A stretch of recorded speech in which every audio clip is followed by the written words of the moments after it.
A continuación, para dar inicio al seminario, quisiera presentar a la expositora del día de hoy. La docente que impartirá la presente sesión es Daniela Ibacachi. Es psicóloga de la Pontificia Universidad Católica de Valparaíso. También es candidata a magíster en etnopsicología de la misma universidad. También tiene un diplomado en atención primaria y salud familiar en la University of Toronto, Canadá, y clínica, estructura y perversión. También es miembro permanente de la Mesa de Manejo de Conducta Suicida, Servicio de Salud, Viña del Mar, IOTA. También es parte del equipo Sociedad, Complejidad y Sufrimiento dirigido por Felipe Lecalenier. Le damos paso a Daniela para que inicie su presentación el día de hoy. Buenas tardes a todos y todas, bienvenidos y bienvenidas a esta sesión de introducción para lo que implica el modelo de apego y complejidad, que es el lugar teórico desde donde nosotros la Sociedad de Complejidad y Sufrimiento trabajamos.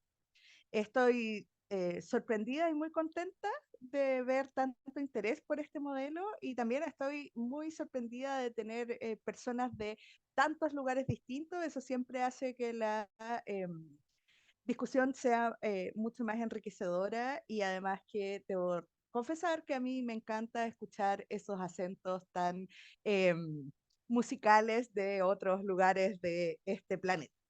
Así que veo nombres y caras conocidas, así que bienvenidos a todos.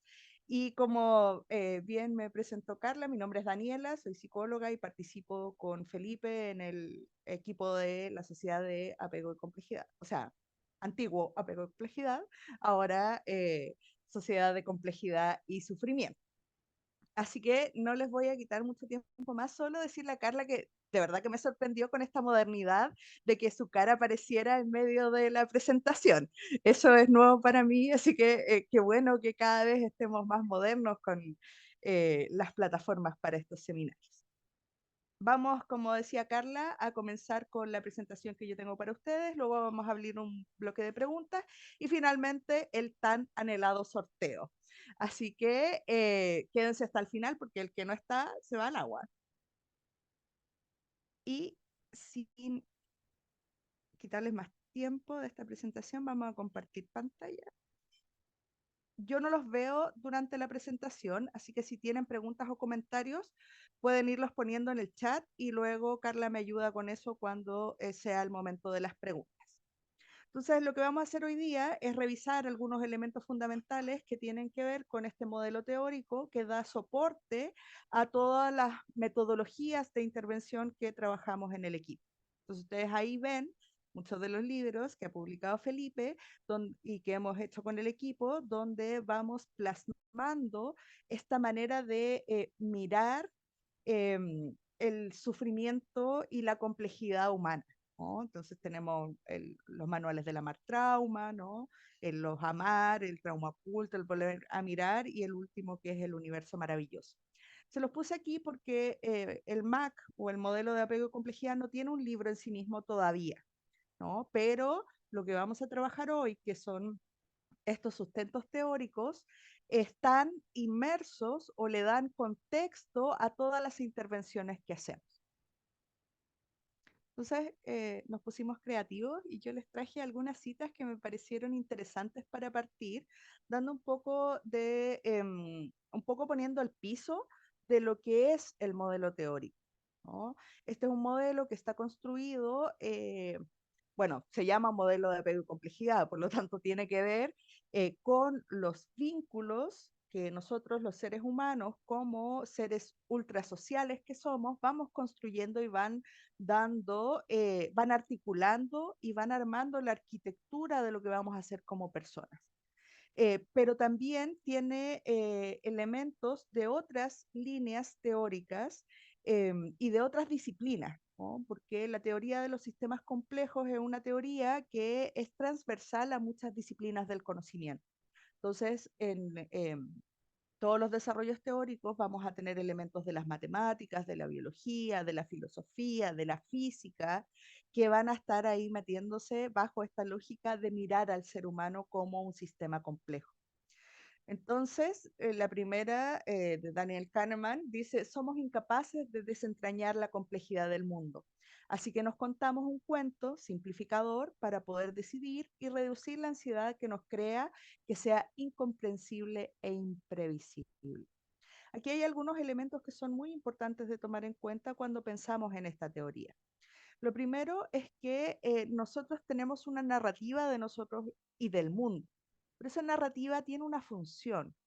Eh, el cerebro es un órgano muy complejo y la parte de nuestro conocimiento consciente, la que accede al lenguaje, es una pequeña parte del funcionamiento cerebral y de la estructura del cerebro.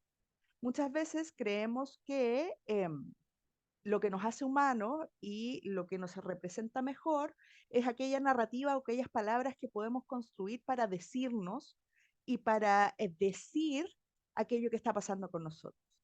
Y la primera decepción, quizás, ¿no? Sobre todo para los que somos psicólogos, que hemos tenido una formación muy distinta a lo que este modelo propone, es que la palabra es solo una pequeña parte. ¿No? Y que esta narrativa tiene la función de poder historizarnos, de poder decirnos a nosotros mismos y de poder dar cuenta de lo que ha sido la historia de nuestra experiencia. Pero la realidad va mucho más allá de la palabra y además, lo vamos a conversar un poquito más adelante, la realidad está construida a partir de miles de señales neuroquímicas que nuestro cerebro va traduciendo en una realidad que para nosotros sea comprensible, que sea predecible. Vamos a hablar un poco de lo que es la teoría del cerebro predictivo, ¿no? Pero los seres humanos toleramos muy mal la, la incertidumbre y la confusión porque nuestro cerebro, para poder mantenernos vivos en este mundo lleno de cambios, funciona bajo la regla de la predicción. Entonces, aquello que es impredecible y aquello que es confuso para nuestro cerebro nos genera ruido, nos genera estrés. Por otra parte, tenemos esta otra cita, ¿no? Que dice que existe una grave simplificación. La mayor complejidad de la vida es precisamente esa, que las personas no somos cosas. Cuando nos acercamos, sobre todo los que somos psicólogos, a la clínica, eh, muchas veces tenemos la impresión de que está pensada para encasillar y meter a las personas en cajas y describirlas como si fueran cosas. ¿Ya? Las personas somos mucho más complejos que eso. Y por lo tanto, este modelo teórico viene a abordar lo humano desde esta mirada de los sistemas complejos. Entonces, eso es un poco para tener el contexto. Y vamos a ir trabajando algunos elementos que son como fundamentales para poder entrar en lo que este modelo teórico propone, que es un modelo que como su nombre lo indica, es complejo, pero más allá de la complejidad teórica, es complejo porque viene a proponer una mirada del sufrimiento y de la enfermedad que es muy distinta a lo que tiene que ver con la psicología clásica o con la medicina o con todos los desarrollos teóricos anteriores. ¿No? Tenemos en este modelo no solo las disciplinas que antes yo les había comentado, sino también la neurociencia tiene un lugar fundamental en estos desarrollos teóricos y por lo tanto hemos ido aprendiendo mucho en los últimos 20 o 30 años y eso hace o implica una mirada distinta de lo que son las personas y de lo que es el sufrimiento. Entonces, lo primero es la importancia de la comprensión. Este es un modelo que, a diferencia de la semiología clásica o de otros modelos teóricos, no busca describir. ¿Ah? Nosotros, la descripción es una herramienta fundamental para el trabajo que hacemos, pero no buscamos como identificar una serie de síntomas para agruparlos en un síndrome al estilo de SM4 o CIE-10. ¿Por qué? Porque nosotros entendemos que las personas son un universo muy complejo, que no hay dos cerebros iguales en este universo, pero tampoco hay dos trayectorias de vida que sean iguales. Y por lo tanto, cada persona tiene su propia forma de funcionar y una coherencia que le permite sobrevivir. Para que los sistemas complejos puedan mantenerse en el tiempo, tienen que mantenerse coherentes y medianamente estables. Y nosotros los seres humanos somos un sistema complejo. Entonces, aquí la primera propuesta es que nuestro objetivo va a ser comprender desde el otro, no desde una mirada externa, sino desde el otro, cuál es su coherencia y cómo es que funciona ese otro. Entonces, lo primero es tratar de construir a partir de lo que el otro me va mostrando, de lo que yo puedo observar, de lo que podemos generar en el vínculo terapéutico, cuál es la explicación de esa experiencia. O sea, ¿por qué sufre? ¿Por cómo funciona? ¿Ya? ¿Por qué las personas hacen lo que hacen? ¿Cuál es la función de esa conducta? Y cómo, a partir de esa explicación de quién es el otro, por qué hace lo que hace, por qué sufre como sufre, cómo podemos acompañarlos adecuadamente en ese sufrimiento. Aquí no hay reglas ni recetas. O sea, no es, nosotros lo vamos a conversar más adelante, no funcionamos con diagnósticos, ni tampoco hay una regla fundamental que diga, bueno, para esto, si a la persona le pasa esto, esto es lo que usted tiene que hacer. No, porque cada persona tiene su propia coherencia en base tanto a su estructura, o sea, a cómo es su cerebro y cómo funciona, y cómo es su cuerpo y cómo funciona, pero también a su trayectoria vital. Y eso es muy importante. Entonces, los que han tomado clases con nosotros les podrán decir que el que busca una guía rápida o consejos o técnicas estandarizadas, se va un poco decepcionado desde esta mirada porque para nosotros la explicación y el rescate de esa experiencia humana de sufrimiento que es única es fundamental. O sea, en eso se basa todo el trabajo que nosotros vamos a hacer. Y desde ese lugar, no existe como esta lista de sintomatología. Tenemos algunas guías orientadoras, evidentemente, pero vamos a ir a tratar de construir con el otro la hipótesis de cómo funciona y por qué hace lo que hace. Y esa mirada de lo humano y de lo que podemos comprender como una experiencia de sufrimiento desde la mirada del otro, ¿ya? Porque la coherencia es una forma de organizarse que cada uno tiene. Entonces, yo no puedo definir la coherencia del otro desde afuera, Disculpa, Daniela. Me ¿sí? comentan por el chat que te escuchas un poquito bajito. Que me ¿Vale? escucho un poquito bajito. Sí. ¿Me pueden Ah, comentar si lo escuchan, si la escuchan mejor así?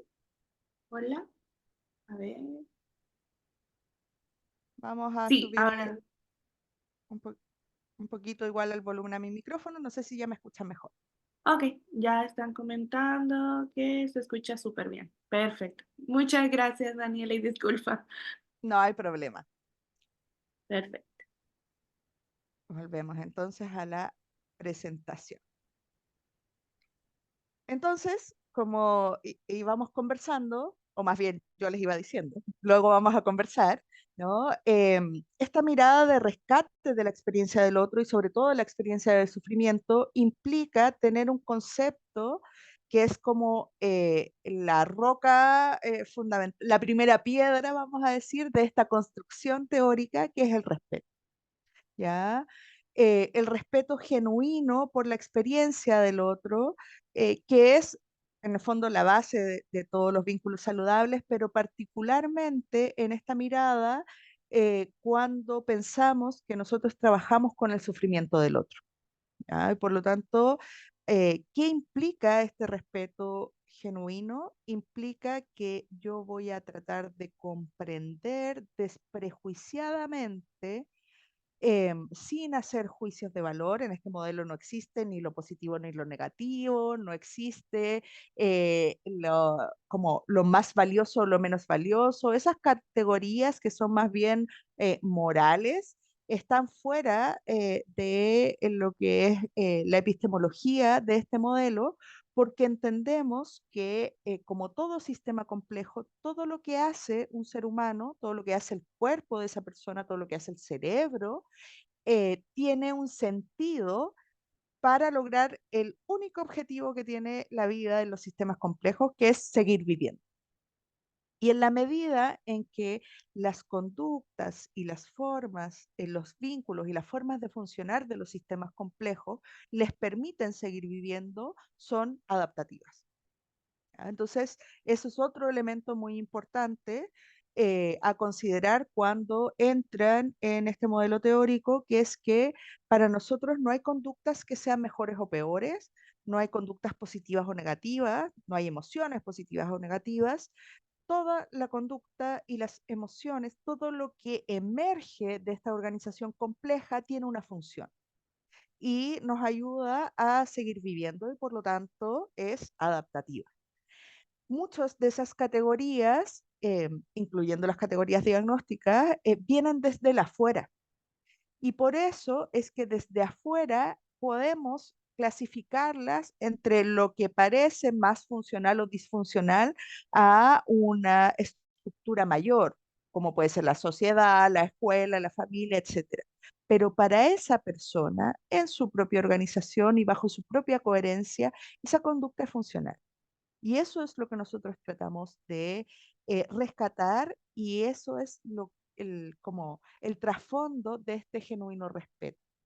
Lo que por cierto es muy difícil, ¿no? Porque implica también poner en juego nuestras propias creencias, nuestra propia experiencia, nuestro propio cuerpo y nuestro propio cerebro que está puesto en juego cuando nosotros nos vinculamos con otros. Pero sabemos que, y esto está archi estudiado, hay muchos estudios que lo muestran con evidencia, que no existe un proceso terapéutico sin un contexto de seguridad, de respeto y de comprensión por el sufrimiento del otro. O sea, la seguridad, la confianza, el respeto es el piso mínimo que nosotros tenemos que lograr con ese otro para poder abrir un proceso terapéutico. ¿Ya? Hay un estudio muy interesante que muestra que en fondo, evaluó la efectividad de distintas corrientes o modelos teóricos en psicoterapia. Y los resultados fueron no tan sorprendentes, aunque sí fueron impactantes para muchas personas, porque lo que mostraba era que daba lo mismo el modelo teórico que ustedes usaran.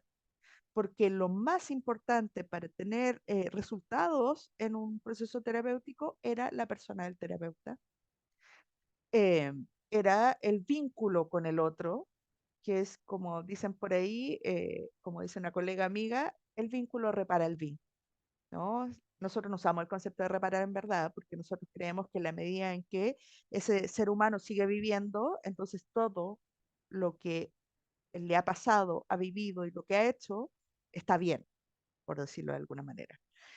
Pero sí el vínculo es el contexto en el cual nosotros vamos acumulando experiencias, interacciones que van moldeándonos y que nos permiten cambiar nuestra predictibilidad. Pero esto tiene una responsabilidad y también una tarea, que es que para sostener una postura respetuosa, los terapeutas, y este modelo no está cerrado a que los terapeutas sean solo los psicólogos, sino que los terapeutas tenemos que hacer un trabajo personal de poder conocernos, de poder entender nuestra manera de funcionar, de poder revisar nuestra propia trayectoria de vida y nuestra propia historia vincular para poder aprender a regularnos y que nuestra propia historia no interfiera con el otro, ¿no? Porque nosotros estamos al servicio de esa persona que sufre. No se trata de nosotros y lo que nosotros creemos y de lo que nosotros eh, queramos para ese otro, sino que se trata de poner al servicio del otro lo que nosotros sabemos y esta posibilidad de generar vínculos más seguros, más respetuosos y más de mayor confianza. Como tercer elemento, cuando esto quiera cambiar, ahí sí, es que este modelo tiene una mirada evolutiva. ¿Ya? Bajo este modelo no existe la división entre el mundo infantil y el mundo adulto. ¿Ya? Porque más allá de la edad, los seres humanos somos seres historizados. Y desde antes de nacer, todas nuestras experiencias nos van formando y nos van construyendo. Cada vez que nosotros nos exponemos a una experiencia, eso va dejando huella en nuestro cerebro y en nuestro cuerpo. No podemos pensar en que en la persona que tenemos al frente y lo que nos está contando y mostrando en ese momento es solo eso. Eso que estamos observando es producto de toda una historia y de un montón de vínculos. Em, y por lo tanto, nuestra mirada implica reconstruir esa historia. Porque nuestra coherencia y lo que somos, nuestra identidad, se va construyendo a partir de miles de experiencias en los vínculos con los otros, incluso previo al nacimiento, que tienen impacto en cómo es nuestro cerebro y cómo funciona, pero también desde que nacemos en adelante con la experiencia que tenemos con los otros. Cuando nosotros nacemos, los seres humanos son la especie más vulnerable eh, en todo el reino animal y todos los mamíferos. O sea, cuando nosotros nacemos, dependemos absolutamente de otro y además nuestro cerebro ni siquiera está completamente desarrollado. Por lo tanto, es en el vínculo con el otro que yo voy terminando de desarrollarme, pero también me voy construyendo a mí mismo. Y las personas no pueden ser entendidas si no es a partir de esta historia y de las narrativas que se van construyendo a partir de esa historia. Entonces, eh, también este trabajo de poder construir una hipótesis de quién es el otro, por qué hace lo que hace y por qué sufre como sufre, implica este trabajo de poder reconstruir eh, su historia y sus experiencias vinculares durante toda su trayectoria vital hasta el momento en que nos toca a nosotros encontrarnos con ellos. Un cuarto punto importante de este modelo es el lugar que tiene para nosotros la microobservación como una herramienta de diagnóstico, entre comillas, o si quieren como de conocer al otro eh, y de comprenderlo, pero también como una manera de intervenir. Porque como yo les decía al principio, la narrativa, aquello que podemos poner en palabras de la experiencia, es solo una pequeñísima parte de lo que son nuestras experiencias. Em, entonces, todo lo que implica la percepción sensorial, somática de nuestro estar en el mundo, de nuestro movernos en el mundo, todo lo que tiene que ver con las emociones, con las señales no verbales que percibimos, con la integración que hace nuestro cerebro de nuestras experiencias, va mucho más allá de las palabras. Y sobre todo, cuando hablamos del sufrimiento, cuando hablamos de trauma, hay muchas experiencias que no pueden ser puestas en palabras. Y aun cuando establecemos narrativas de nosotros mismos y de los demás, esas narrativas son parciales. O sea, son medias engañosas en la medida en que también tienen una función. Eh, y por lo tanto, vamos a ir más allá de eso. Vamos a ir en esta búsqueda, ¿ya? Y en esta curiosidad respetuosa de poder conocer quién es ese otro y poder comprender cómo se organiza, vamos a ir a buscar las señales de la experiencia en el cuerpo y en la conducta, sobre todo cuando trabajamos con niños. ¿ya? Cuando trabajamos con niños que además el desarrollo de sus capacidades cognitivas está todavía en proceso, es mucho más difícil que ellos puedan poner en palabras sus experiencias y por lo tanto nosotros a buscar, vamos a ir a buscar a través de la conducta y del cuerpo. Y por otro lado, vamos a ir a buscar, sobre todo en los niños, en esta microobservación de conductas y de su manera de vincularse con el otro, porque tenemos que entenderlo desde sí mismo. Muchas veces las narrativas que tenemos disponibles, en el caso de niños, niñas y adolescentes, responden mucho a la coherencia de los adultos que tienen a su alrededor. Pero nosotros tenemos que ir a buscar respetuosamente la coherencia y la historia y la experiencia de ese niño o esa niña o ese adolescente. ¿Cómo es ser él o ella? Y para como lograr todo esto, nosotros tenemos, como ya les había mencionado, un paraguas teórico que tiene como un sustento importante en la neurociencia y en la teoría de la complejidad, y para eso utilizamos algunos conceptos que son centrales dentro del desarrollo de este modelo teórico. En primer lugar, comprender que el sentido de la vida no es ni la felicidad, ni el bienestar, ni el desarrollo personal, no.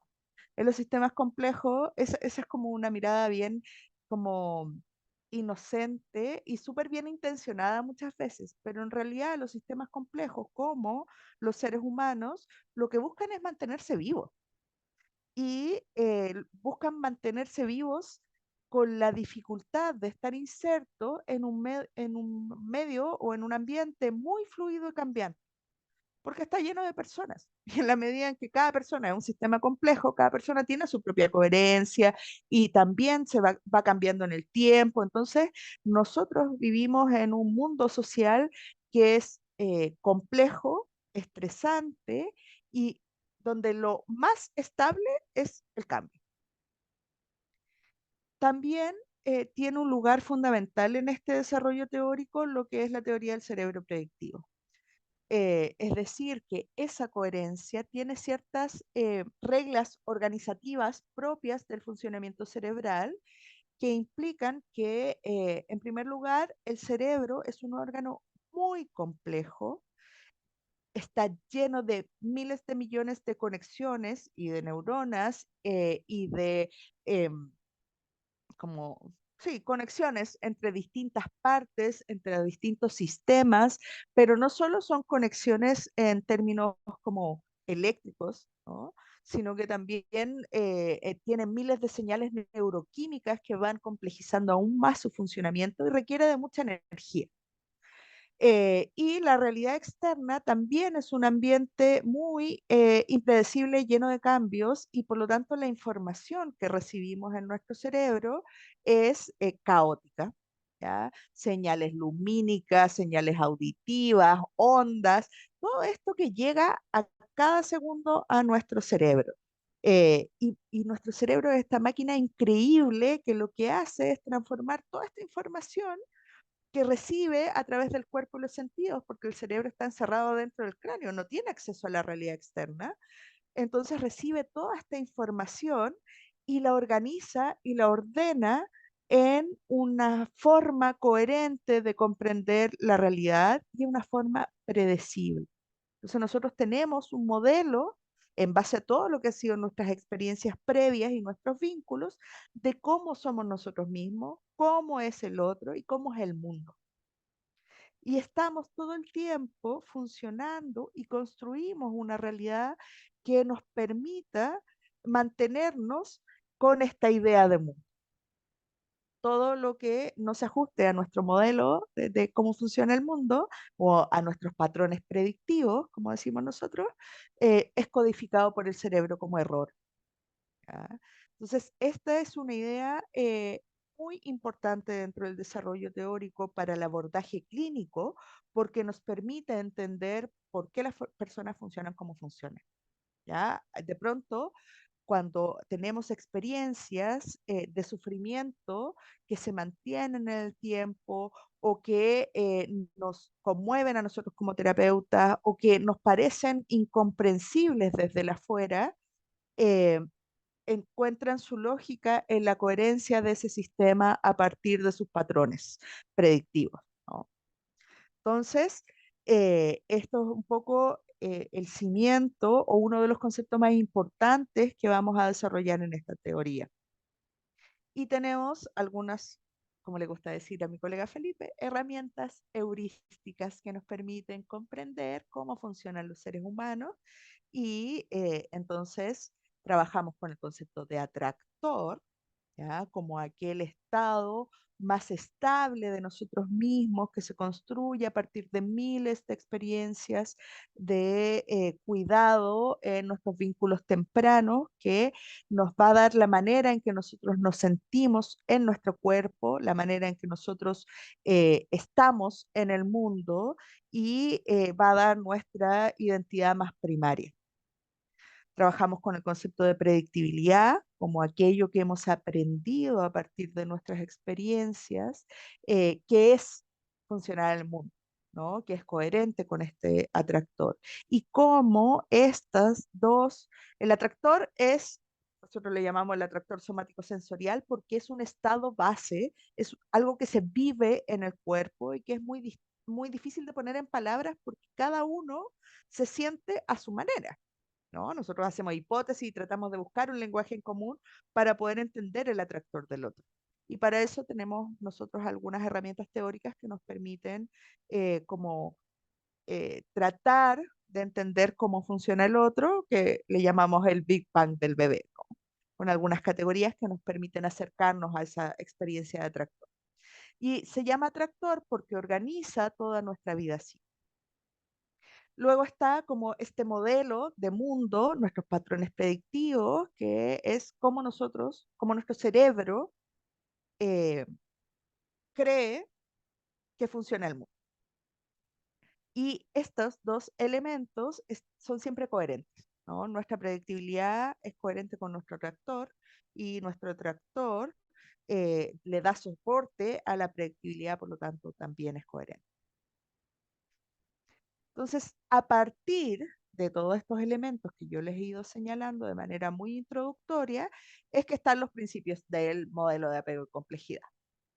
Y como verán, este es un modelo que se constituye en su diferenciación con otros modelos, por lo tanto, nuestros principios están llenos de no.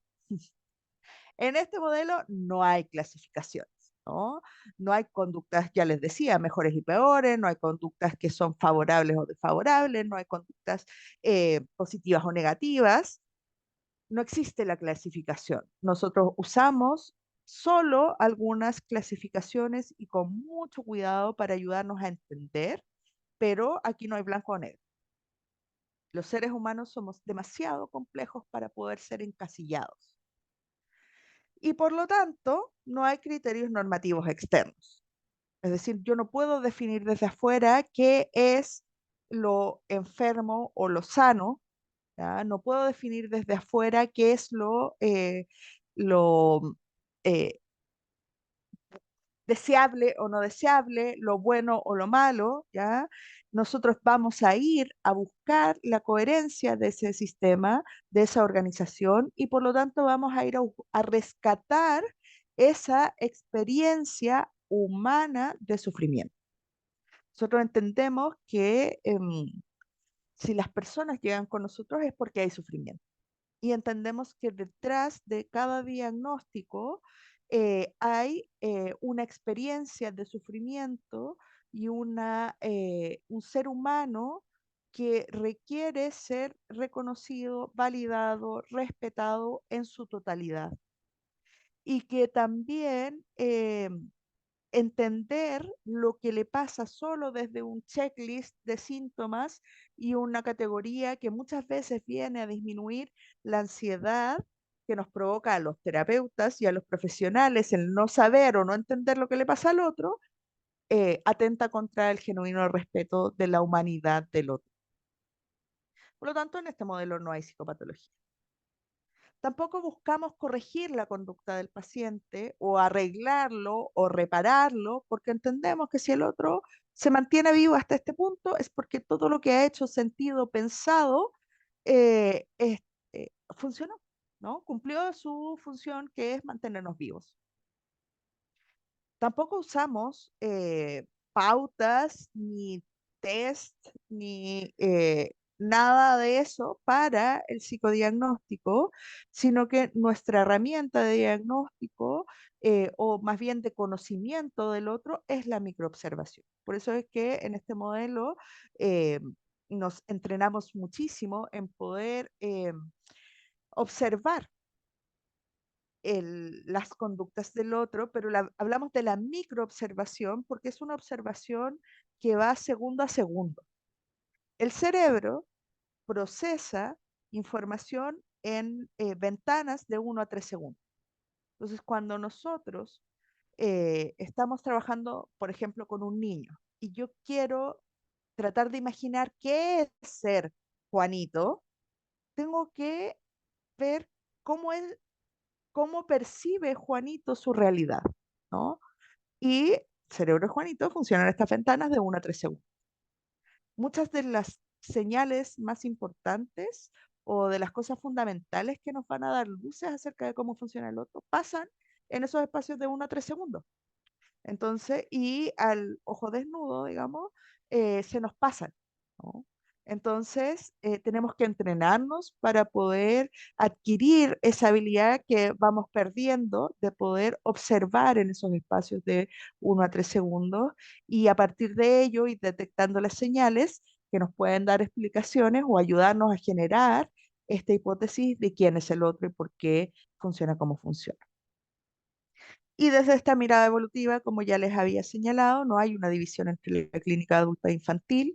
Todo terapeuta de niños es también un terapeuta de adultos, ¿ya? Porque aquí nosotros comprendemos que para cambiar la predictibilidad del cerebro, es decir, para generar cambios, se necesitan miles de experiencias.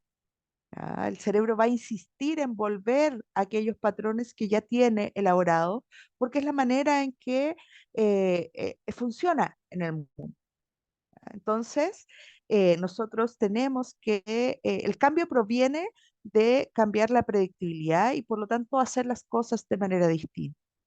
Y nosotros, los profesionales, vemos a los pacientes con mucha suerte 1 vez a la semana. Entonces, no somos nosotros quienes van a cambiar la vida de los niños, nosotros vamos a favorecer que los adultos, en el caso de los niños y las niñas, puedan eh, cambiar la forma en que se vinculan con ellos en lo cotidiano, ya puedan generar nuevas experiencias para esos niños y niñas, y por lo tanto, todo terapeuta de niños es también un terapeuta de adultos, en la medida en que tiene que trabajar con esos adultos. Y todo terapeuta de adultos es también un terapeuta de niños en la medida en que vamos a tener esta mirada evolutiva y vamos a ir a reconstruir esa historia vincular y de desarrollo. Por lo tanto, aquí no existe en la clínica infantil ni en la clínica de adultos por separado. Es una manera de mirar y comprender el funcionamiento humano y el sufrimiento que va desde el nacimiento hasta la muerte. Entonces, eso es un poco el marco conceptual desde el cual este modelo se para, y que nos parece súper importante que ustedes puedan conocer, para poder decidir si quieren entrar en esta aventura que es meterse en el modelo de apego y complejidad, porque implica muchas veces deconstruir muchas cosas que estaban en nuestra propia predictibilidad, y que no es tan fácil. Y porque además le exige a uno un trabajo personal que tampoco es menor. ¿Ya? Entonces, estos mitos o esta mirada como de la psicología clásica, de la neutralidad, del, de el que el paciente no me conozca mucho, de la limpieza y el higienismo del trabajo en un box clínico, aquí está olvidado. porque entendemos que en la medida en que el otro me está mirando, mi sistema nervioso interactúa con el sistema nervioso del otro, por lo tanto, mi cerebro y mi cuerpo están puestos en juego cada vez que yo interactúo con alguien que sufre en el caso de los pacientes, pero con alguien en general. Entonces, eso es lo que queríamos compartir con ustedes y ahora eh, todo hombre se parece a su dolor, dice esta cita, porque efectivamente cómo sentimos, cómo sufrimos, cómo vivimos la vida es coherente con cómo nosotros nos hemos construido y con nuestra trayectoria vital de experiencias de vinculación. Así que eso es lo que yo traía para hoy y ahora la idea es poder contestar algunas preguntas. No sé, Carla, si me puedes ayudar Claro que viendo sí. En primero si este habían caso, preguntas en el chat. en el chat no dejaron ninguna pregunta mientras Súper. estaban haciendo la presentación. Por lo tanto, las únicas preguntas que vamos a responder serían las que sean levantando la manito. También si hay alguien que desea dejar su pregunta por el chat, yo se las puedo leer. Solamente queda recordar que estas preguntas serían del tema que se trató. No debe de ser casos personales, ya que como la sesión está siendo grabada, pues entonces ya eso es muy directo. Bien, en este caso la primera pregunta sería de Constanza Pradena, que es quien levantó la mano primero. Hola, buenas Adelante. tardes. Hola. Bueno, agradecer el seminario. Este ya es el tercer año que estoy formándome con ustedes. Y me gustaría como precisar un poco, cuando tú decías todo lo que ha hecho la persona tiene un sentido adaptativo en el fondo para ella y para continuar viviendo.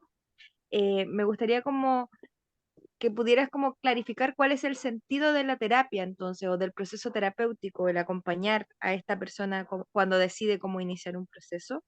Y también me gustaría saber dónde podemos como formarnos en la microobservación, porque dentro de como en los cursos anteriores, Felipe siempre ha sido bien enfático en esto de que son mucho tiempo el que necesitas como para formarte en la microobservación y poder utilizarla en este tipo como de psicodiagnóstico. Entonces me gustaría como eso, si pudieras clarificarlo, por favor, Daniela. Súper. Me parece una pregunta muy interesante, Constanza. Muchas gracias a esto de, en el fondo, cuál es el sentido de lo que hacemos. Y es que algo sea funcional y adaptativo no quiere decir que no genere sufrimiento. ¿Ya? Y por lo tanto, nosotros es funcional en la medida en que le ha permitido sobrevivir, pero todo sistema también tiene un límite. Entonces, generalmente, cuando se provoca más sufrimiento, tiene que ver con que el sistema entra en tensión, o ya sea porque o enfrenta un desafío desde afuera, es decir, algo cambió en su medio y el sistema no tiene, su predictibilidad no alcanza para hacer frente a eso, y entonces aparece el sufrimiento, ¿ya? O porque el sufrimiento se ha vuelto crónico. Entonces, el sentido de el acompañamiento terapéutico tiene que ver con muy respetuosamente acompañar al otro. Primero, generar este vínculo de confianza y de seguridad que le permita al otro como que su cerebro no esté en modo sobrevivencia, ¿no? Es decir, regular un poquito para poder que ese cerebro esté abierto a recibir nuevas experiencias. Y, y en ese sentido, lo primero que hacemos es instalar eso. Sin el vínculo no hay nada. Y luego es cómo vamos proveyéndole a ese cerebro, a ese otro, eh, muchas experiencias de este contexto seguro, ¿no? Porque generalmente el sufrimiento proviene de vínculos con los otros que no han sido suficientemente seguros o que han puesto en riesgo la sobrevivencia del otro.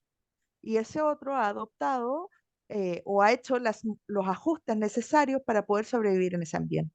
Pero eso tiene un costo. ¿no? Hay muchos estudios que han ido mostrando que las experiencias adversas en la infancia tienen una carga de enfermedad importante que se va a evidenciar mucho más tarde en la vida. Y las personas que tienen más de 4 o 5 experiencias adversas en la infancia viven alrededor de 20 años menos que el resto de la gente. Entonces, el sobrevivir tiene un costo. Y de alguna manera lo que hacemos es una suerte como de ortopedia, ¿no? A partir de la figura del terapeuta. Vamos a proveerle un espacio y experiencia que le permita a ese cerebro poder generar nuevas predictibilidades. Ese es el sentido de lo que hacemos. Pero sin entrar en juicio desde afuera, catalogando lo que hace el otro como algo enfermo o patológico o sintomático. De hecho, nosotros hablamos siempre de sufrimiento. Respecto de la microobservación, bueno, eh, depende de qué, en qué área te vayas a formar para microobservar. Porque, por ejemplo, si vas a usar la microobservación para poder aplicar una escala de investigación como el Ambience, sí necesitas una formación específica. Pero la microobservación es una habilidad que podemos desarrollar todo. Lo que uno hace es como observar, bueno, entrenarse con alguno, en el postítulo del MAC, igual nosotros tenemos algunas clases como para mostrarles cómo se hace y de ahí el resto, la práctica hace el maestro. Entonces, uno no es solo la formación que te entregan, sino cómo yo asumo el desafío de poder ir practicando y practicando y practicando para ir aprendiendo a mirar, ¿no? Uno lo hace a través de videos y va ahí utilizando esta herramienta de ir pausando para poder ir mirando mejor. Perfecto, Daniela. Hay una preguntita que es bastante popular en el chat. De hecho, hay aproximadamente 8 personas queriendo que respondan esa pregunta, así que te lo voy a hacer. La pregunta sería de Paola Cifuentes y dice, ¿cómo podemos ocupar este método en el área del trabajo social? Ah, muy interesante. Partiendo porque nosotros no tenemos una mirada de que los únicos que pueden hacer una intervención terapéutica son los psicólogos. Nosotros somos fans no se dice, fans, de las educadoras de párvula, porque este modelo lo que tiene es que como lo que buscamos es cambiar predictibilidades, necesitas tiempo. Como le gusta decir a Felipe, el que tiene el poder del tiempo tiene el poder del cambio. Y por lo tanto, este es un modelo teórico que tiene distintas aplicaciones y tiene aplicaciones bueno, en trauma nosotros trabajamos mucho formando trabajadoras sociales, ya no solo psicólogos. En el AMAR educacional trabajamos formando educadoras de párvulos, fonoaudiólogos, terapeutas ocupacionales, o sea, cualquiera puede utilizar este modelo porque es un modelo comprensivo, ¿no? Que nos permite entender por qué el otro hace lo que hace y nos permite generar interacciones más respetuosas con el otro, desde nuestro lugar, ¿ya? Porque aquí no es qué hago, sino cómo hago lo que hago. Entonces, por supuesto que los trabajadores sociales tienen un rol o pueden cumplir un rol muy significativo en la vida de niños, niñas, adolescentes y también de los adultos, siempre y cuando tengan tiempo para estar con ellos, ¿no? Aquí este no es un modelo que uno pueda pensar que si yo veo o que voy a resolver todo en 3 sesiones o en 5 sesiones, no. Sí tenemos como la filosofía de que parte de este respeto genuino es no tener a las personas con nosotros más tiempo del que requieren, ¿no? Entonces, pero cada uno tiene sus propios tiempos. Eso Perfecto, es lo que puedo Daniela. decir. Ujú. Hay una personita que levantó la mano, Marcel, sería la siguiente pregunta.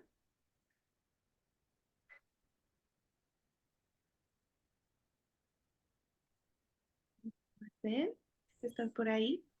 Sí, ¿me escucha? sí.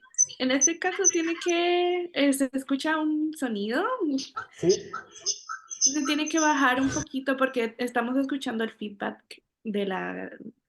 ahí. Esa. Ahí, perfecto. Ya. Bien, ¿cuál es tu pregunta, Marcel? Primero que todo, felicitar por la exposición y quería hacer la siguiente pregunta. ¿Cómo podríamos hacer esta pauta para que sea?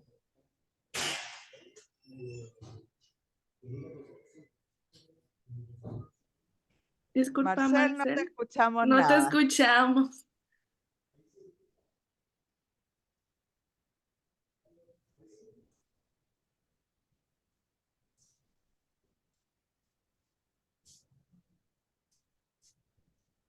Ahí sí. Sí, ahora sí. Una pregunta. ¿Cómo se puede usar este método con pacientes que tienen heridos de abandono y por lo general son niños y que también tienen heridas de rechazo? Porque por lo que se ve en la exposición, habla sobre el tema del apego y vemos que estos pacientes ya tienen muchos problemas con el apego. Esa sería como la pregunta. Ya, es una muy interesante pregunta porque generalmente vamos a mutear a Sí, Marcel para eso. Es una pregunta muy interesante porque efectivamente nosotros trabajamos con las trayectorias vinculares de las personas, ¿no? Y mucho del sufrimiento infantil tiene que ver con eso, ¿no? El contexto del trauma complejo, la paradoja vincular es un elemento que organiza toda la forma que tienen los niños de funcionar. Y lo que muchas veces a los adultos nos molesta no es más que una respuesta a estos vínculos desorganizados o desorganizantes y por lo tanto ahí lo que nosotros hacemos es, y aquí hay uno de los desafíos más grandes de trabajar desde esta mirada, es que así como somos respetuosos del sufrimiento de los niños, también somos respetuosos de esos adultos, ¿ya? Y entendemos que ese adulto, el 99.9% de los adultos no maltrata o es negligente con los niños porque quiere. El trauma es transgeneracional y por lo tanto sabemos que la mayoría de sus adultos tiene una trayectoria traumática. Por lo tanto, nosotros comenzamos y mi foco es el niño, pero no puedo esperar que ese adulto sea contenedor, mentalizador, respetuoso de los niños si esa persona jamás ha tenido una experiencia de haber sido respetado, visualizado, contenido y mentalizado. Por lo tanto, ahí nuestra postura es que yo tengo que proveer al adulto de esas experiencias para que él pueda cambiar de alguna manera la forma en que se vincula con los niños. Esa es como la lógica de trabajo. Pero es muy difícil porque la mayoría de nosotros tiende a identificarse con el lugar del vulnerable, con el lugar de la víctima, ¿no? Y que quisiéramos llevarnos a todos los cabros chicos para la casa y a veces nos sale toda esa rabia con los adultos. Bueno, ese es el trabajo. Cuando yo les decía que uno tiene que hacer un trabajo personal y con su propia historia, tiene que ver con eso, con que el respeto es para todos y para todas las situaciones. Así que eso perfecto. es lo que yo podría decir, Marcela. Entonces, la última preguntita de la sesión sería de Leslie Campos. Leslie. Hola, buenas tardes. Mi nombre es Leslie. Quiero hacer una consulta. ¿Cómo podemos aplicar este modelo en el ámbito psicopedagógico? Ah, muy interesante también.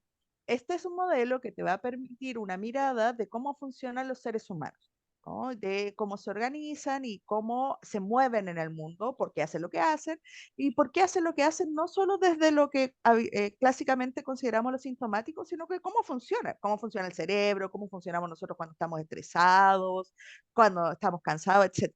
Entonces, es una mirada de comprensión de la complejidad humana más allá de la intervención terapéutica. Si tú entiendes cómo funciona el otro, quién es el otro, cuál es la historia que tiene, por qué hace lo que hace, también tú vas a generar, cualquiera sea el ámbito en el que tú te relaciones con esa otra persona, vas a generar intervenciones más respetuosas y vas a comprender mejor por qué a veces no te resultan las actividades que le propones o por qué no estás aprendiendo. Un cerebro estresado no aprende nada. Como dice Bessel van der Kolk, en un cerebro estresado no entra ni sale nada. Entonces, si nosotros comprendemos mejor cómo funcionan los humanos, vamos a poder entender, nos vamos a frustrar menos de partida, vamos a tener mejores resultados y vamos a tener intervenciones, cualquiera sea nuestra área, mucho más asertivas, ¿ya? Porque van a responder a cómo funciona el otro y mucho más respetuosas porque van a ser en ese uno a uno. Y de reojo, voy a aprovechar esa pregunta, de reojo miré en el chat que estaban preguntando sobre la aplicación en otros ámbitos. Como les decíamos, nosotros formamos profesionales en todas las áreas. Si bien el MAC, el postítulo del MAC específicamente tiene una mirada más clínica, por lo tanto está más centrado en las áreas de los médicos psiquiatras, de los psicólogos, de los trabajadores sociales, las pues nosotros tenemos desde esta mirada tres postítulos, ¿no? El de primera infancia, y hacemos uno de primera infancia porque es un periodo crítico en el desarrollo y la maduración del cerebro y pasan muchas cosas, entonces por eso hacemos uno específicamente ahí. El de trauma, que es transversal y que ahí hemos formado, como decía ahí el fan club que está en el chat, hemos formado terapeutas ocupacionales, fonoaudiólogos, kines, vi que estaba ahí Cristina, orientadores familiares, o sea, no es privativo solo del área de la salud mental y que creemos que son herramientas que pueden ser transversales. Así que eso es lo que yo podría como comentarles. Perfecto. Entonces damos por terminado el bloque de preguntas. Les damos gracias por su participación en el seminario de hoy y también agradecemos a la expositora Daniela Ibacache por su presentación.